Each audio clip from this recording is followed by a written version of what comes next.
Hello good evening everyone. तो आज का हमारा टॉपिक है लोकसभा, जो आता है आपका इंडियन पॉलिटी में। ये है यूनियन पार्लियामेंट का पार्ट। ठीक है, तो ये है आपका यूनियन पार्लियामेंट, इंडियन पार्लियामेंट, जिसके की तीन ऑर्गन है, प्रेसिडेंट और दो हाउस। एक है लोकसभा, एक है राज्यसभा। प्रेसिडेंट जो है किसी हाउस का डायरेक्ट पार्ट तो नहीं होता है, बट प्रेसिडेंट जो है हाउस को समन कर सकता है। एक बिल जो है वो पार्लियामेंट में लॉ तभी बनता है जब उसे प्रेसिडेंट का एक्सेंट मिलता है। तो प्रेसिडेंट जो है वो एक इंपॉर्टेंट पार्ट है, हालांकि वो किसी भी हाउस का डायरेक्टली पार्ट नहीं होता है। टर्म या ड्यूरेशन जो हाउस का होता है, लोकसभा का जो ड्यूरेशन होता है वो 5 इयर्स का होता है, लेकिन इसे डिसॉल्व करा जा सकता है। अगर किसी केस में लोकसभा डिसॉल्व हो जाती है तो 5 साल से पहले भी लोकसभा खत्म हो सकती है। डिसॉल्व होने का मतलब होता है कि हाउस का, यानी मान लीजिए अभी जो गवर्नमेंट है BJP, which is basically NDA, BJP एक पार्टी है और एनडीए एक अलायंस है जिसे आप नेशनल डेमोक्रेटिक अलायंस कहते हैं। इनकी गवर्नमेंट है, इनके पास मेजोरिटी है। अगर किसी कारणवश ये मेजोरिटी चली जाए 5 साल के बीच में, किसी भी कारणवश ऐसा हो जाए, जैसे आजकल आप देखते हैं कि जो मिनिस्टर्स हैं वो एक पार्टी को छोड़ के दूसरी पार्टी में चले जाते हैं।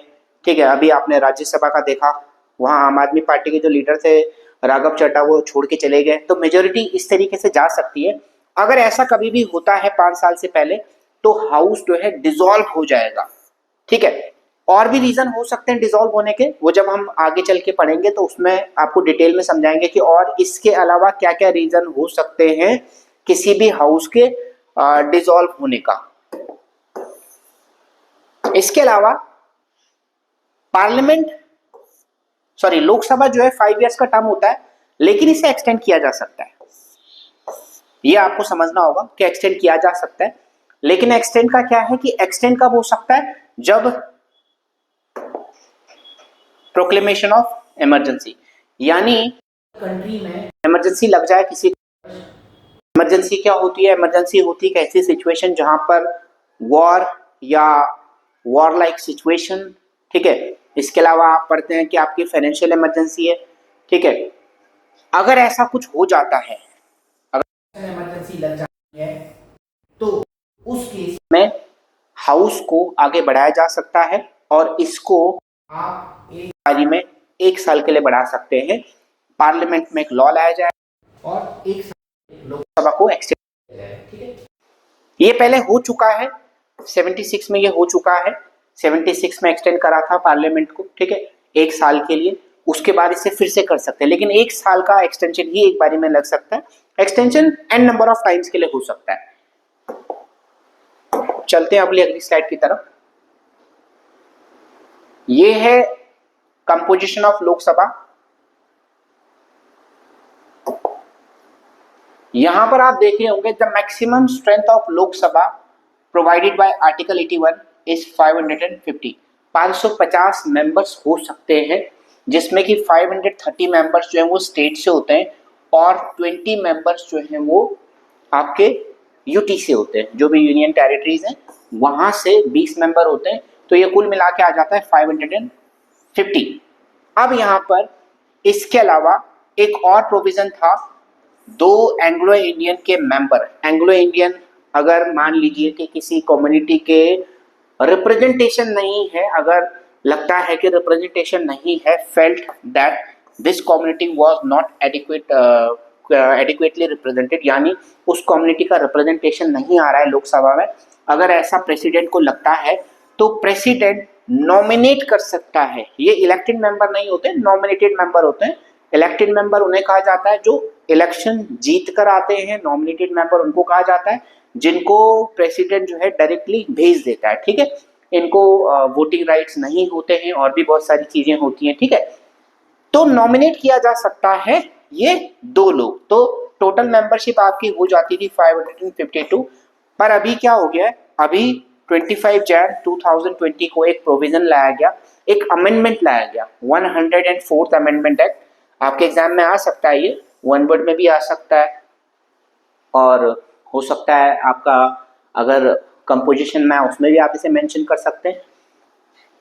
जो ये दो मेंबर थे जो आया करते थे हाउस में, अब ये एक अमेंडमेंट लाया गया और उस अमेंडमेंट के तहत ये जो दो मेंबर हैं ये अब नहीं आ सकते, अब ये नॉमिनेट नहीं हो सकते, ये बंद हो गया है। ठीक है, 2020 के बाद ये बंद हो गया है, तो अब ये स्ट्रेंथ आपकी बचती है 550 हाउस के अंदर। ठीक है, अब इसमें क्या होता है, थोड़ा सा मैं आपको अमेंडमेंट भी समझा देता हूँ। अमेंडमेंट होता है जब भी आपको कुछ भी चेंजेस करने होते हैं, आपको कॉन्स्टिट्यूशन में कुछ भी बदलाव करने हैं तो उसे अमेंडमेंट कहा जाता है। एक एक्ट लाया जाता है, अमेंडमेंट एक्ट, और उसके तहत ही सारे चेंजेस किए जा सकते हैं। ठीक है, ये हुआ है और इसी से ये बंद हो गया। ठीक है, अभी जो प्रेजेंट स्ट्रेंथ है वो 543 है। ठीक है, क्योंकि कुछ यूटीज हैं जो हट गए हैं, कुछ ऐसा हुआ है, तो इसलिए अभी जो प्रेजेंट आपको अगर आया कि भाई प्रेजेंट मेंबरशिप कितनी है, तो प्रेजेंट मेंबरशिप 543 है अभी की। Next slide.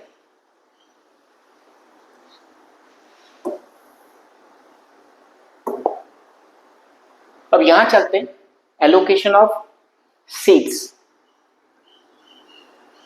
Allocation of seats क्या है, बेसिकली सीट्स किस स्टेट को कितनी मिलेंगी ये वो है।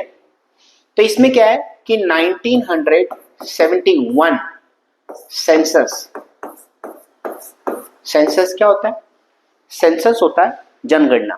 ठीक है, यानी जो पॉपुलेशन को काउंट किया जाता है इसको आप सेंसस कहते हैं।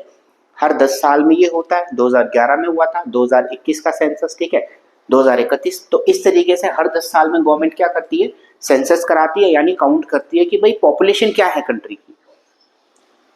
तो सीट्स जो एलोकेट हुई हैं हमारी पार्लियामेंट की, वो 1971 का जो सेंसस है वहां पे फ्रीज कर दिया गया है इसको। ठीक है, इसको कर दिया गया है फ्रीज, इसको फ्रीज कर दिया गया है। और यहां पर जो भी अभी आप मेंबर्स देखते हैं, जैसे उत्तराखंड की मैं बात कर लेता हूं,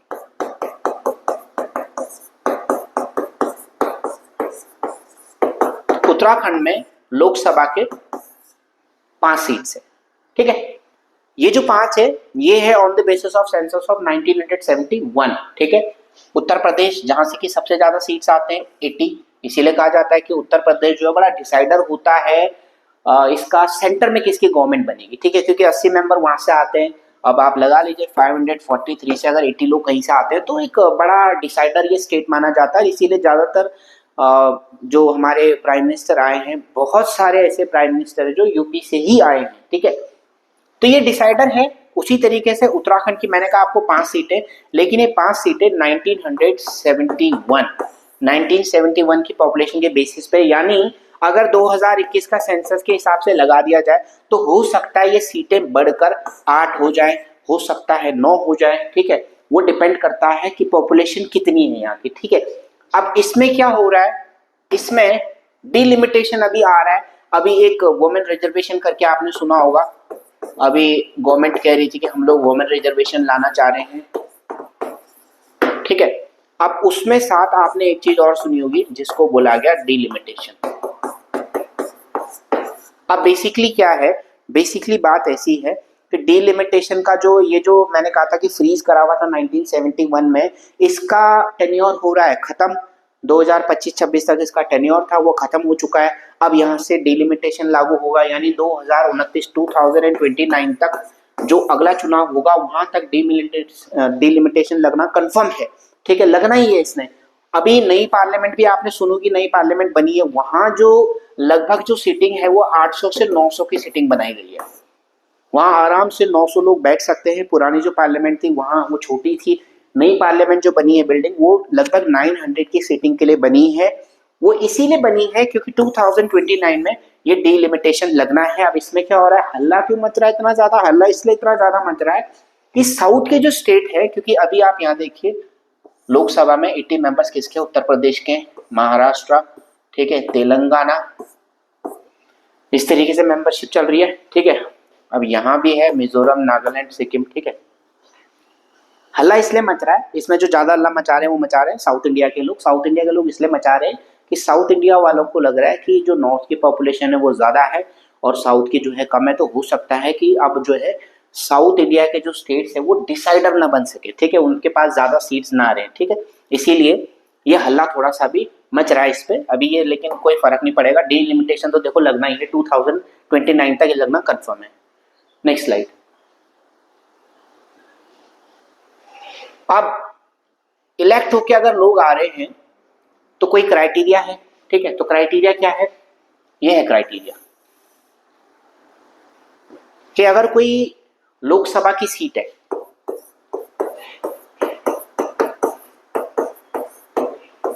और राज्यसभा की सीट है,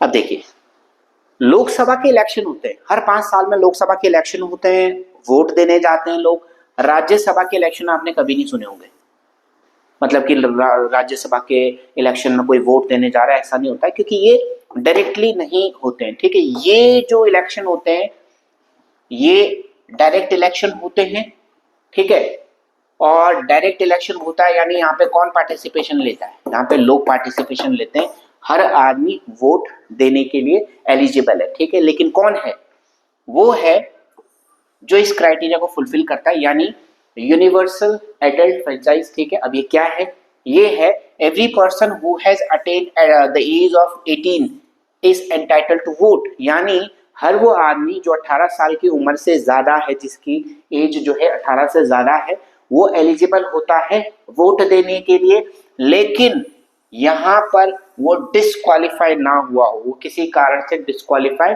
ना हुआ हो, ठीक है, यानी कुछ ऐसा ना हो कि वो वोट देने से उसे रोक दिया गया, अगर उसे ऐसा है तभी मना कर सकते, अदरवाइज किसी भी 18 ईयर्स से प्लस को आप वोट देने का राइट नहीं छीन सकते, ठीक है।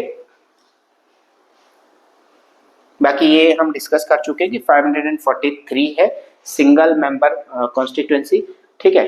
बाकी विन कैसे होता है, जो भी candidate highest number of votes उसे मिलते हैं वो जीत जाता है। अगली स्लाइड में देखते हैं। अब ये है आपका qualification and disqualification of members. अब जो मेंबर्स इलेक्ट होकर आपके लोकसभा जाएंगे,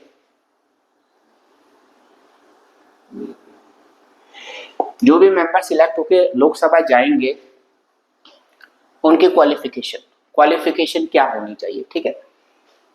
लोकसभा जाने के लिए क्या क्वालिफिकेशन चाहिए, सबसे पहले क्वालिफिकेशन कि must be a citizen of India, यानी भारत का नागरिक होना ये जरूरी है, ठीक है। ऐसा नहीं कि कोई भी आकर यहाँ वोट में पार्टिसिपेशन ले सकता है, मेंबर बन सकता है लोकसभा का, ऐसा नहीं है, आपका सिटीजन होना इंपॉर्टेंट है। जो एज है 25 ईयर्स ऑफ एज से छोटा नहीं होना चाहिए, सबसे जो कम उम्र जो लोकसभा के लिए है वो है 25 ईयर्स ऑफ एज, ठीक है, यानी इससे ज्यादा आपको होनी चाहिए 25 ईयर्स या उससे प्लस, ठीक है, 25 या उससे ज्यादा। आपके पास हर वो क्वालिफिकेशन फुलफिल होनी चाहिए। अगर पार्लियामेंट किसी लॉ को बना देता है, अगर मान लीजिए आज भी पार्लियामेंट कोई लॉ बना देता है कि भाई अब लोकसभा के लिए मान लीजिए कि उन्होंने कहा कि भाई इतना पढ़ा लिखा होना चाहिए, ठीक है, तो पहले तो क्या होगा, पहले तो ऐसा होगा कि जो आधी पार्लियामेंट खाली हो जाएगी अभी, ठीक है, लेकिन आगे के लिए क्या होगा, अगर उन्होंने कर दिया कि नहीं भाई कम से कम ग्रेजुएट होना चाहिए, अगर ऐसा बोल दिया कि भाई कम से कम ग्रेजुएट होना चाहिए, तो जो भी अगला कैंडिडेट आएगा उसे क्या क्या फुलफिल करना होगा, सिटीजन ऑफ इंडिया होना चाहिए, 25 ईयर्स का होना चाहिए, साथ में वो कम से कम ग्रेजुएशन की डिग्री होनी चाहिए, ठीक है, जो कि शायद होना भी चाहिए, क्योंकि अभी क्या है कोई 8th है कोई 10th है, तो वही मैंने कहा ना कि अगर ये लग गया तो आधी पार्लियामेंट तो साफ हो जाएगी, ठीक है। A person shall not be qualified to be elected for a seat in the Lok Sabha unless he is registered as a voter in any of the parliamentary constituency, ठीक है। वही मैंने कहा कि ऐसा नहीं है कि कोई भी पार्टिसिपेशन ले सकता है, सिटीजन होना चाहिए। आप सिटीजन होने के साथ साथ यानी आप वोटर हो कहीं ना कहीं, ठीक है।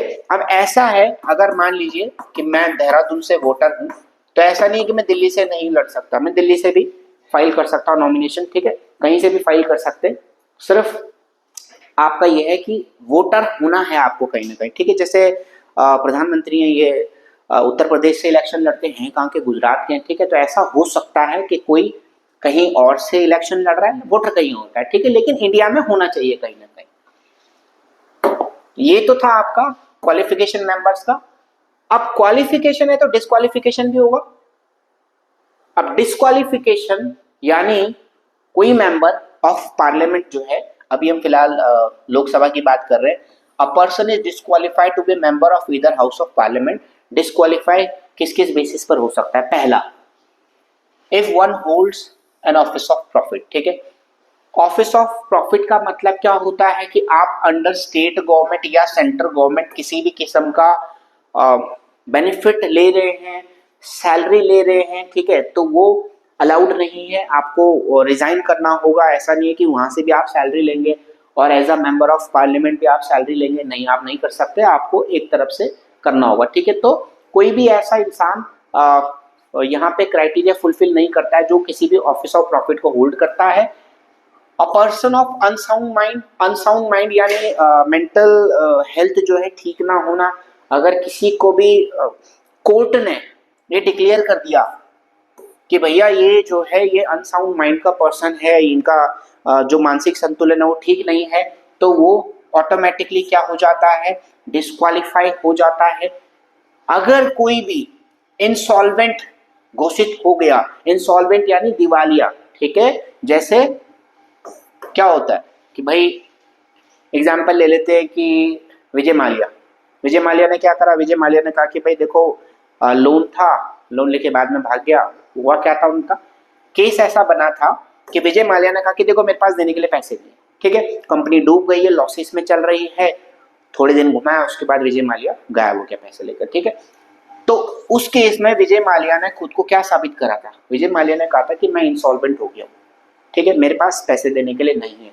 तो कोई भी ऐसा member of parliament, MP, member of parliament नहीं हो सकता जो कि इंसॉल्वेंट हो चुका है, ठीक है। कोई ऐसा इंसान अगर सिटीजन ऑफ इंडिया नहीं रहा, यानी उसने किसी और कंट्री की सिटीजनशिप ले ली है, तो मेंबर ऑफ पार्लियामेंट नहीं रह सकता। इसके अलावा जैसे मैंने आपको यहाँ पे कहा था कि अगर पार्लियामेंट कोई लॉ बना देती है तो वही है, अगर पार्लियामेंट के कोई लॉ के तहत कोई इंसान डिस्क्वालीफाई हो जाता है मेंबर, तो उसकी मेंबरशिप चली जाएगी, ठीक है।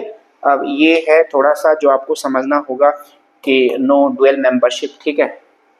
कोई भी मेंबर ऑफ जो पार्लियामेंट है दो जगह से वो दो सीट नहीं ले सकता, मतलब कि राज्यसभा में भी है और लोकसभा में भी है, ऐसा नहीं हो सकता, एक तरफ ही आपको रहना पड़ता है, ठीक है।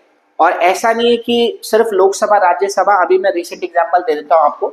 रिसेंट एग्जांपल अभी क्या हुआ है, अभी बिहार के जो चीफ मिनिस्टर थे, बिहार के चीफ मिनिस्टर थे, कौन थे?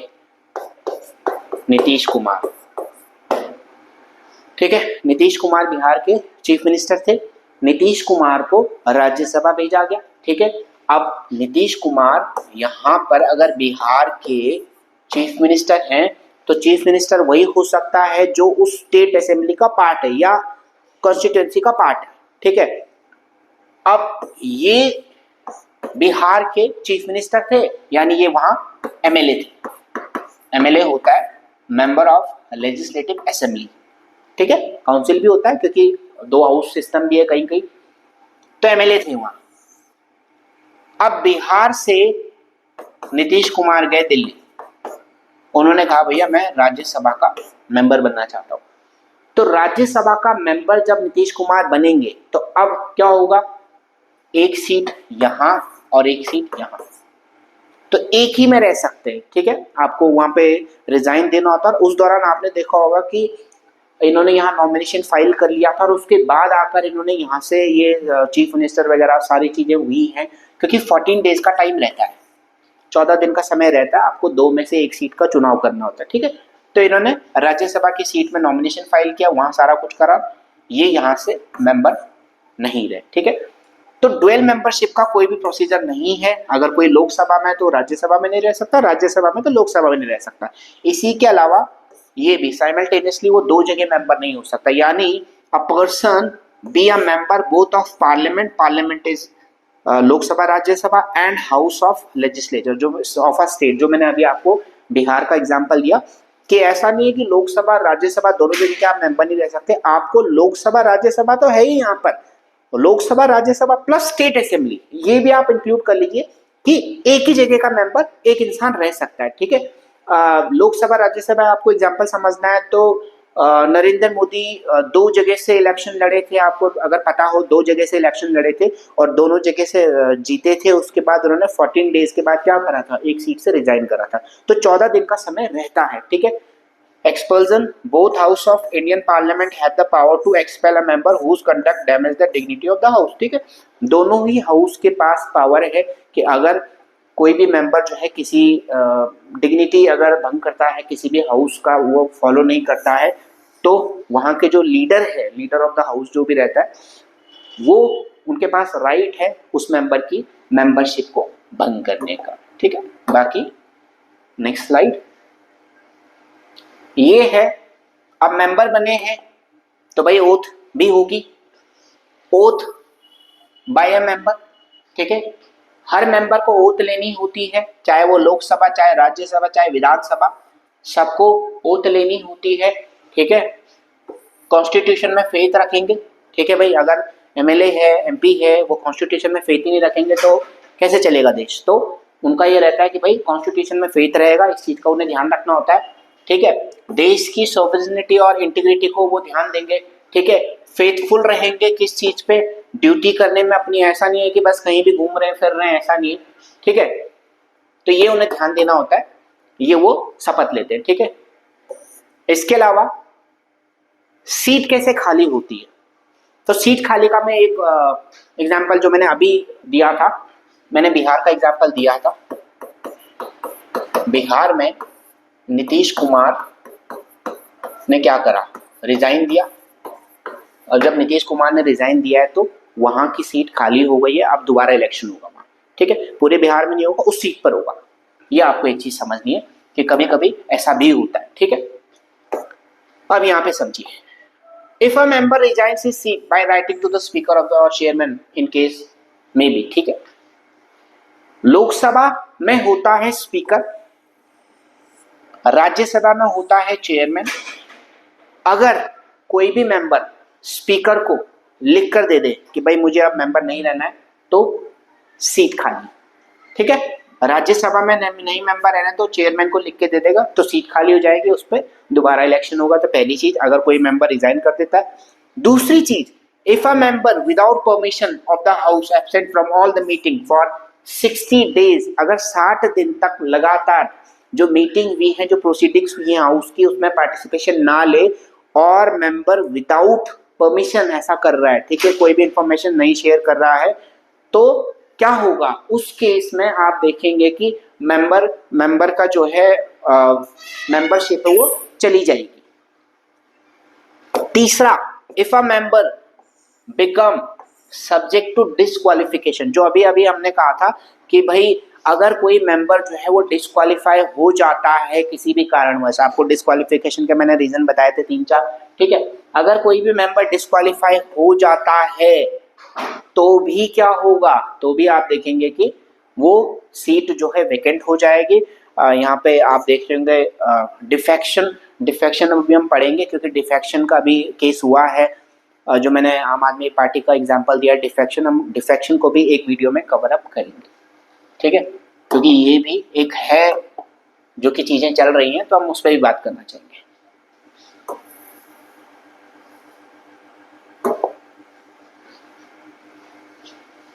अब हाउस चल रहा है, तो हाउस में 543 मेंबर्स हैं, ठीक है। अब कुछ रूल्स हैं, कुछ बना रखिए, फंक्शनिंग किस तरीके से चलेगी। तो पहला, कोरम ऑफ द हाउस, ये बेसिकली आप एक टर्म के तौर पे इसे याद कर लीजिए, आपके एग्जाम में किस तरीके से आ सकता है। आपके एग्जाम में देखो शॉर्ट में आ सकता है कि what is quorum of the house, ठीक है, पहला। दूसरा ये हो सकता है कि एमसीक्यू बेस्ड में आ सकता है कि भाई कोरम में से आप मार्क कीजिए, ठीक है। तो कोरम आप समझ लीजिए, कोरम क्या है। कोरम होता है minimum number of members required, ठीक है, minimum number of members required for functioning of house, ठीक है, quorum is minimum number of members required to be present a meeting before a meeting begins, यानी मिनिमम लोग जो चाहिए हाउस की प्रोसीडिंग्स को करने के लिए, ठीक है। तो कितने चाहिए? 1/10, मोटा मोटी आप समझ लीजिए अगर 500 लोग हैं तो इसके 1/10 लोग आपको चाहिए, यानी 50 लोग चाहिए आपको। 50 लोग अगर प्रेजेंट होंगे हाउस के अंदर तो कोई भी मीटिंग स्टार्ट करी जा सकती है। 50 लोगों से कम में कोई भी मीटिंग शुरू नहीं कर सकते, ठीक है।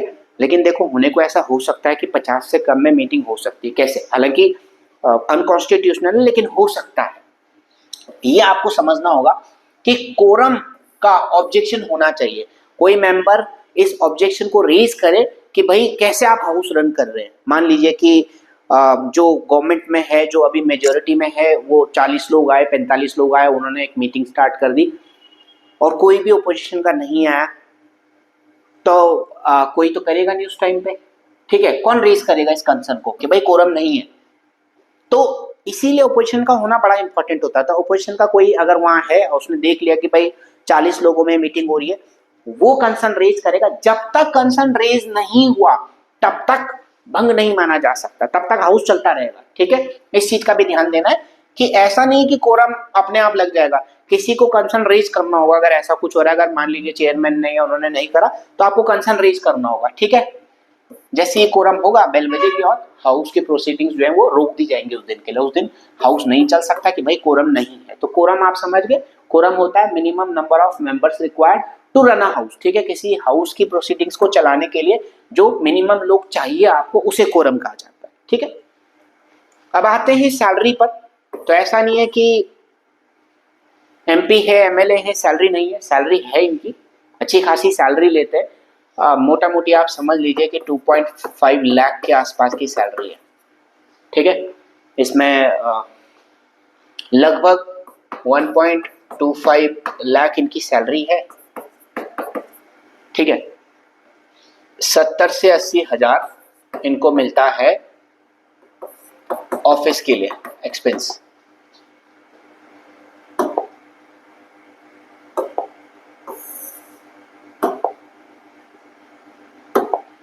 देखो 1.25 ये है इनकी सैलरी, ठीक है। ये तो सैलरी है। उसके बाद लगभग आप देखते हैं 70,000 से 80,000 इनको मिल रहा है किस चीज के लिए? ये मिल रहा है एक्सपेंसेस के लिए, ठीक है भाई। उनकी जो सैलरी जा रही है, जो उनके साथ स्टाफ है, लगभग इतना ही पैसा इनको मिलता है कि कॉन्स्टिट्यूंसी में जब भी घूम रहे हैं, कि मान लीजिए ये हरिद्वार का एरिया है, ठीक है, जहां हम अभी रह रहे हैं डोई वाला, ये आता है कौन सी सीट में? हरिद्वार सीट में, ठीक है। तो कोई मिनिस्टर मान लीजिए पूरे एरिया में घूम रहा है, तो बड़ा एरिया होता है, तो इसके लिए भी पैसे मिलते हैं। तो ऐसा नहीं है कि आपने मिनिस्टर को बुलाया और वो आए तो बहुत बड़ा एहसान हो, ऐसा कुछ नहीं है, उनको पैसे मिल रहे हैं। लगभग आप इसे जोड़ेंगे ना तो आपको पता चलेगा कि लगभग 1.5 लाख इनको इसी चीज के लिए मिल रहे हैं, ठीक है। कॉन्स्टिट्यूंसी में जाने के लिए जो भी उस दौरान खर्चे होंगे, ऑफिस में जो भी इन्होंने अपने साथ स्टाफ वगैरह रखे हुए हैं, गाड़ियां घुमा रहे हैं, सब चीज़ों का मिलता है, पेट्रोल का मिलता है, ठीक है। इसके अलावा क्या क्या बेनिफिट्स मिलते हैं इनको, आप देखेंगे कि लगभग 30 से लेकर 40 तक, ठीक है, फ्लाइट टिकट मिलती हैं, ठीक है। फर्स्ट क्लास एसी, ये तो अनलिमिटेड है, ये फ्री है, ठीक है। इलेक्ट्रिसिटी, वाटर, ठीक है, पानी का बिल आता है ना, इनका नहीं आता, एक लिमिटेड लेवल तक, कि वहां तक उतनी यूनिट अगर खर्च करे तो नहीं आता है बिल, ठीक है। तो बहुत सारे बेनिफिट्स मिलते हैं। तो मोटा मोटी आप मान के चलें कि ये जो सैलरी है ये लगभग 2.5 से 3 लाख रुपए मंथली सैलरी है, ठीक है। इसके अलावा पेंशन भी है। पेंशन में भी क्या है कि पेंशन जो है, पेंशन आती है, और अगर कोई भी 5 साल से ज्यादा यानी एक टर्म से ज्यादा है तो वो पेंशन भी एक्स्ट्रा ऐड होती है, ठीक है। तो member of both house are entitled to receive some salary and allowances, वही अलाउंसेस जो मैंने आपको गिनाए कि अलाउंसेस क्या क्या है, ठीक है। और कौन डिटरमाइन करते हैं? पार्लियामेंट। ये खुद ही डिसाइड कर लेती है कि भाई सैलरी किस हिसाब से बढ़ानी है, ठीक है। अभी बढ़ाई थी तो उन्होंने खुद ही डिसाइड कर लिया था।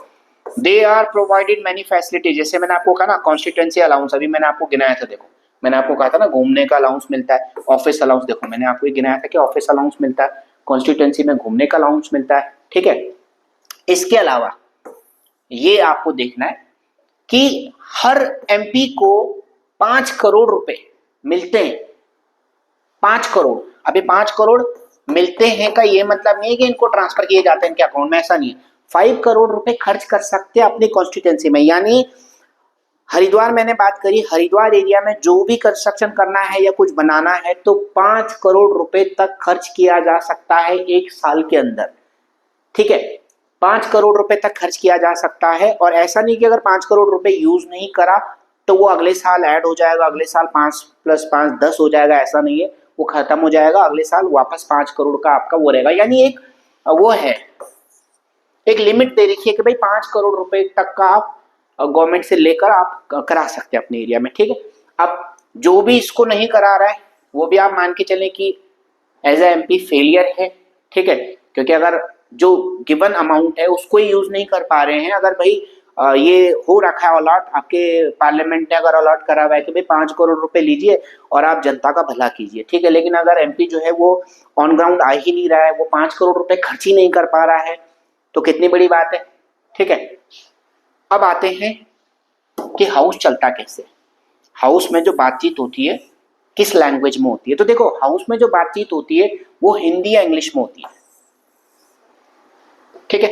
हिंदी और इंग्लिश यही 2 लैंग्वेज है जिनमें की बातचीत हो सकती है। लेकिन अगर कोई मेंबर, चाहे वो लोकसभा में हो चाहे राज्यसभा में हो, वो हिंदी और इंग्लिश में कंफर्टेबल नहीं है, क्योंकि देखो भारत एक बड़ा देश है, यहाँ उत्तर प्रदेश से भी लोग हैं, यहाँ झारखंड से भी लोग हैं, यहाँ असम से भी लोग हैं, यहाँ कर्नाटका से भी लोग हैं, तो ऐसा हो सकता है कि कोई एमपी ऐसा आए जिन्हें हिंदी या इंग्लिश में कंफर्ट ना हो।